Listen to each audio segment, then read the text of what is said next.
That's nothing but promise.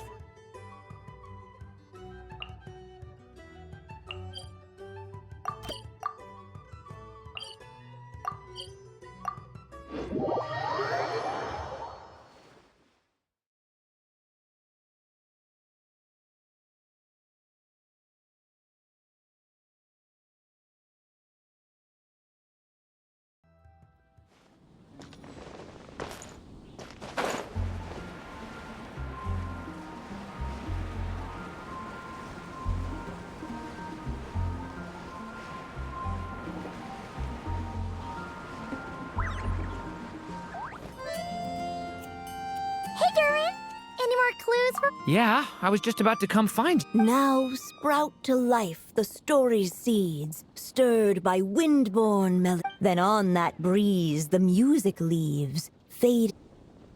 Seek the place where wind and tale entwine, and once there, make 3 riddles into verse, and 3 melodies into song. For in poetry and song will this story start to blossom. Come on! Another riddle? All that talk about wind and melodies? What do you think the answer could be? Oh! Care to elaborate? Wind? Music? Poetry? Tone-deaf bards gotta know the answer. You mean Lord Barbados? Albedo introduced us when I first arrived in Mondstadt. I mean, someone like me was bound to catch his eye sooner or later. It's better that it's out in the open anyway. Now, how should we track him down? I'm pretty sure he's already caught wind of what's going on here. Why don't we just see where the wind takes us? Right. He definitely makes it easy to forget he's a real god sometimes.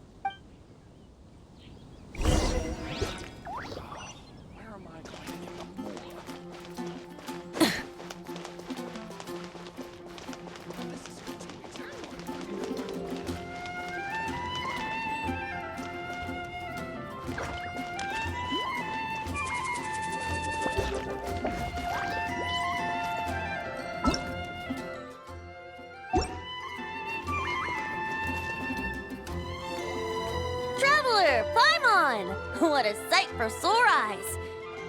And the little dragon from the fairy tale world. I heard your voices calling out to me on the wind. Something about needing help with a riddle? Sorry to disturb you, Lord Barbados. Disturb me? Not at all! To tell you the truth, I'm just as curious about this riddle as you are. Let me take a look.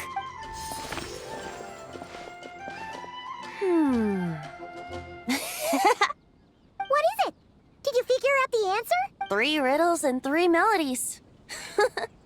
That sure takes me back. The answer you seek lies hidden in memory. Looks like running to Tone-Deaf Bard was the right call after all. Long ago, those mages came to Mondstadt, seeking to test their strength against mine.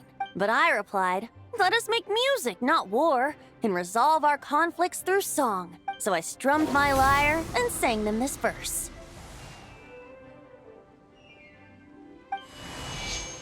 Oh wind, welcome now, my guests. Pass through verdant leaves unseen, where shape your formless self may take, and offer up a graceful scene, a fleeting gift for welcome's sake. Leap at the edge of a sea of clouds, where land meets sky and sky meets ground. There frighten off the noisy crowds and bring my guests a calm profound. Fly beneath the stars up high, where mortal noise is swept aside, that my dear guests with starry eyes may share the dreams they hold inside. Now go to where I vowed to keep a quiet spot for them to sleep. No clash, no contest bars the way, just tea and mirth to fill the day. There you have it, the 3 melodies. As for the answers to those 3 riddles, I trust you can guess them by now. The woods, the edge of a cliff, and the sky?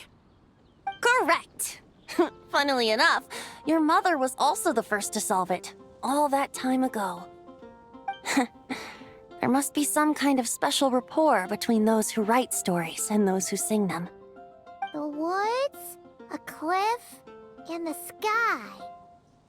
Oh! So that's where it is! I suppose the spot that answer points to is where you're headed next. You should know, after solving my riddle, the mages even accepted my proposal and made that location their official meeting spot. And going by what your book is suggesting, once you found it, you might want to try playing the melody I just shared with you. Guess you can be pretty reliable when it counts, huh? Great Animal Archon? Thanks for the help, Lord Barbados. Still got questions for me, huh? Yeah, you must have read countless tales in your time, being a wandering bard and all. In your experience, why might an author consider a story unfinished? Unfinished? Well, I guess if there's something left to accomplish in the story, or, if the last line goes, "To be continued." Huh? Wow, your helpfulness lasted for like 1 second. In all seriousness, I would think the answer to that question lies in your mother's story itself. It's not my place to pry any further. All right then, we should get going.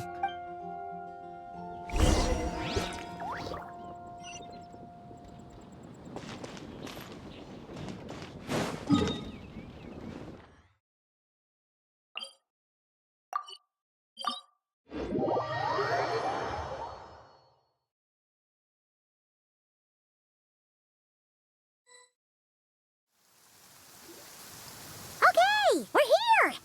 Now, we just need to play the 3 melodies, and we should be able to gather the memories for the next chapter, right? A musical performance? Huh.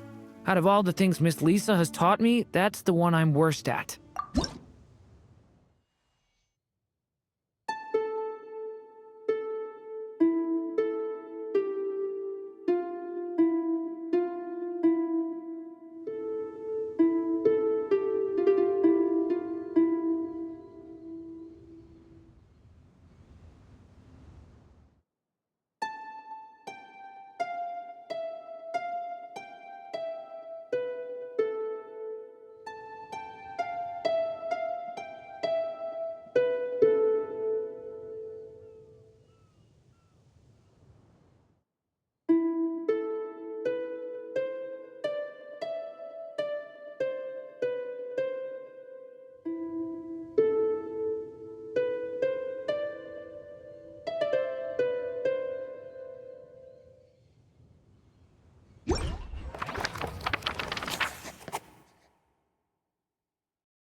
Even a war that shook the world could not halt the witches' gatherings.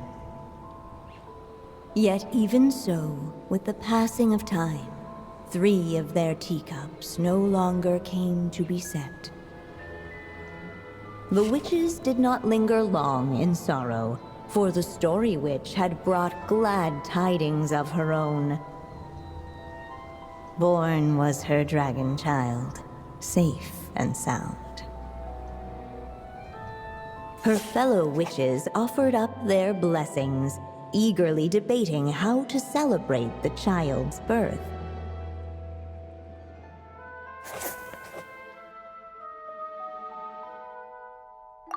In the end, they settled on the sweetest candy they could find.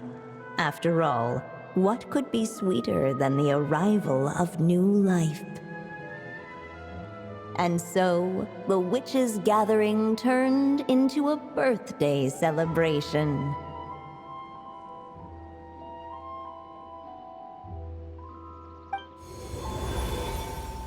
So, we're back in the story world, huh?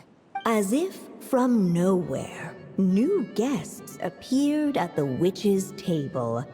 Perhaps they too had come to celebrate the dragon child's birthday. Yet while everyone else was busy thinking about what kind of gift to offer, these three seemed to have come empty-handed. Hardly the recipe for a warm welcome to a birthday party, now is it? A gift? Hey, what's this all about? We only just found out this was a party. While the guests voiced their complaints and grievances, perhaps they should have been wondering what kind of gift to give instead. So, we need to bring a gift to advance the story? Ah, but where are we supposed to get something like that? Perhaps it would be a good idea to have a look around. Why didn't you just say so?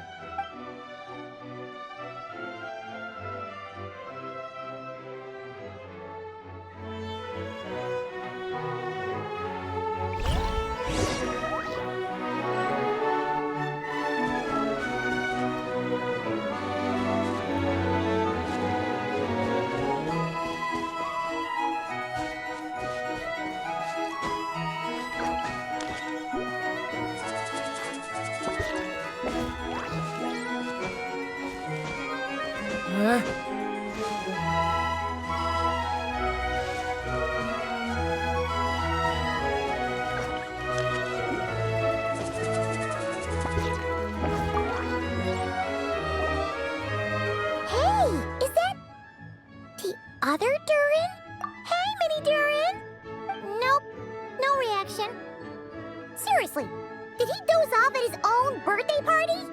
Brought to life by the witch's magic ink, the dragon child played with animated glee each time the tip of her pen danced across the page. Yet she could not spend all her time writing. For the upcoming witches' gathering, she had no choice but to set down her pen. But before doing so, she wrote one last line. So did the child drift off into blissful slumber. Huh, that's a bit convenient. Strange. I don't remember ever being at any of the mages' gatherings. When exactly was this birthday party supposed to have happened? No wonder you don't remember. From the looks of it, you were probably fast asleep at the time. The witches went on chatting away, ignoring the empty-handed guests.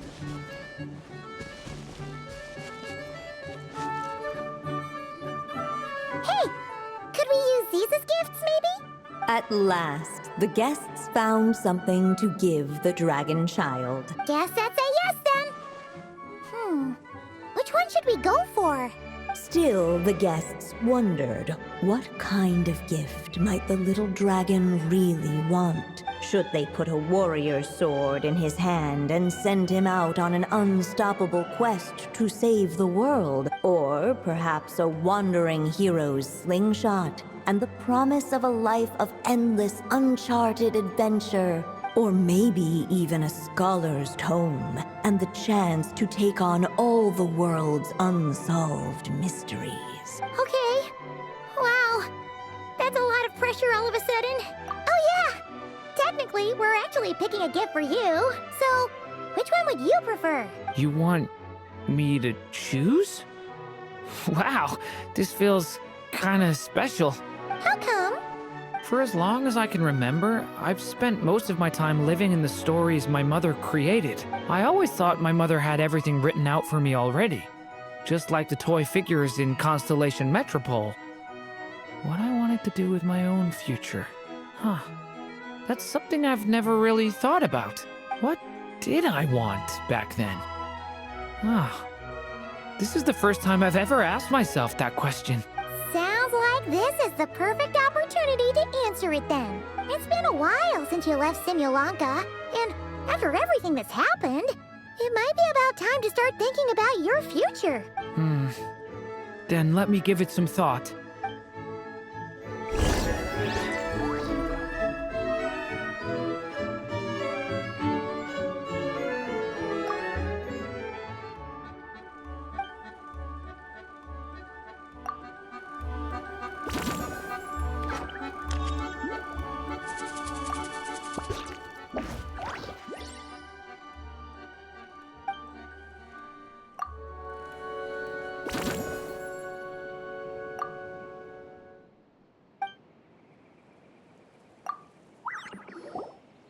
In the end, the guests settled on the Scholar's Tome. So you're the scholarly type, huh? I just feel like I should learn more about the way the world works. What makes you say that? I'll give you an example. Did you know that in Mondstadt, using fire to catch fish is a punishable offense? I thought she was just teaching me regular hunting techniques. It was only after Master Jean caught me and sent me to solitary confinement that I realized I'd misread the situation. So much of what's considered common knowledge in your world just wasn't in Simulanka. So I have to learn, or I'll keep causing trouble for everyone else. Paimon's not sure that counts as common knowledge.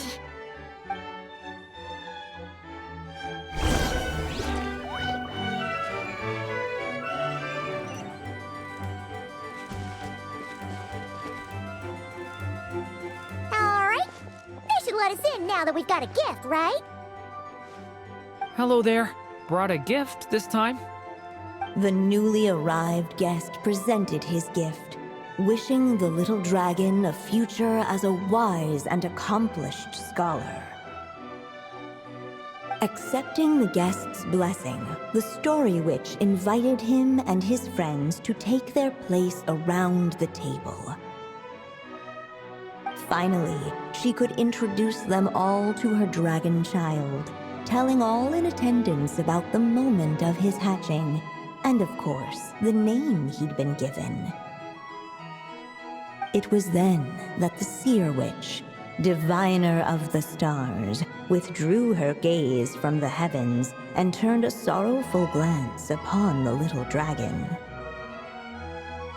You gave him the same name as that evil dragon? That's right. But the life I intend for him shall be very different. What folly to love so blindly. For as you must know, a name is the mirror of destiny itself. He who bears an evil dragon's name must also inherit the fate of its previous owner. His fate has been foretold. Then I'll rewrite it.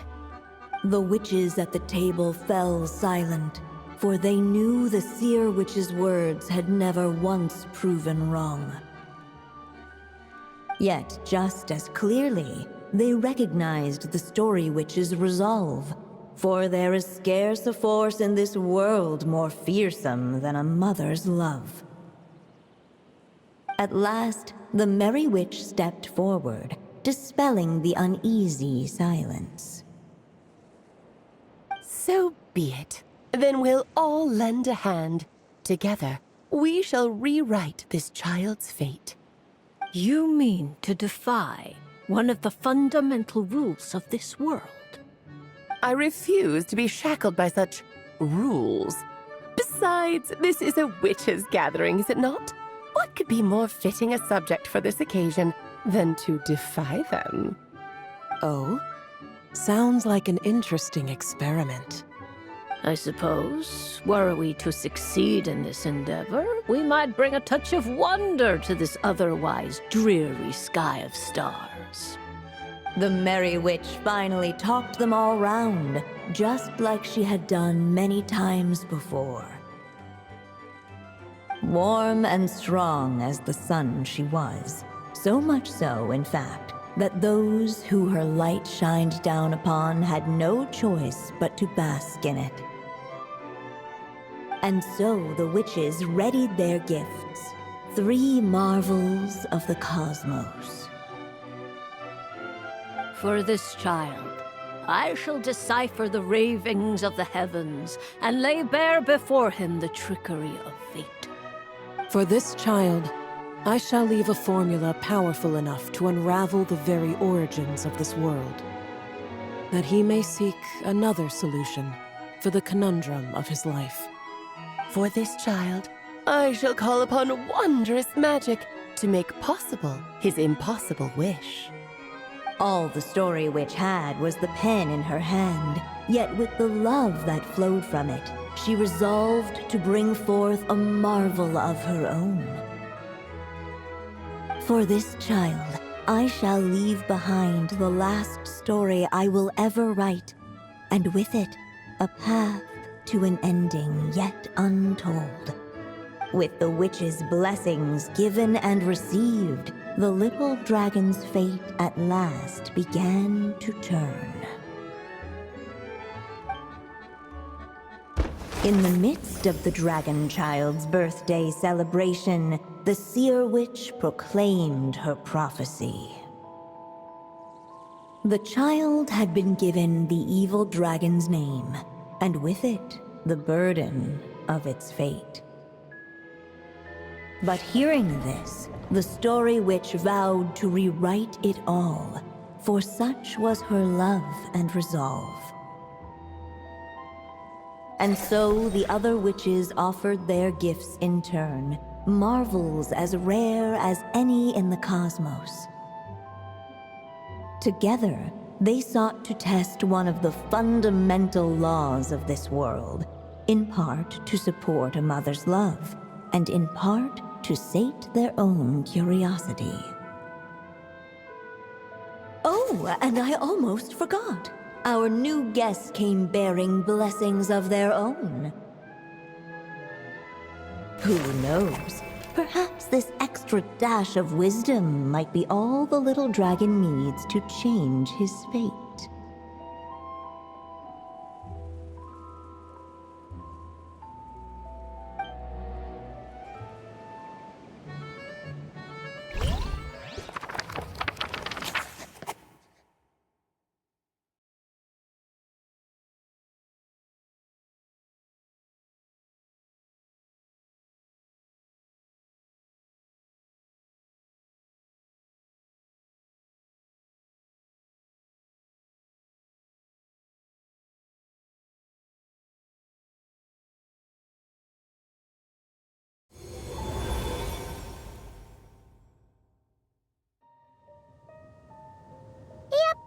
Looks like we've completed this chapter, too.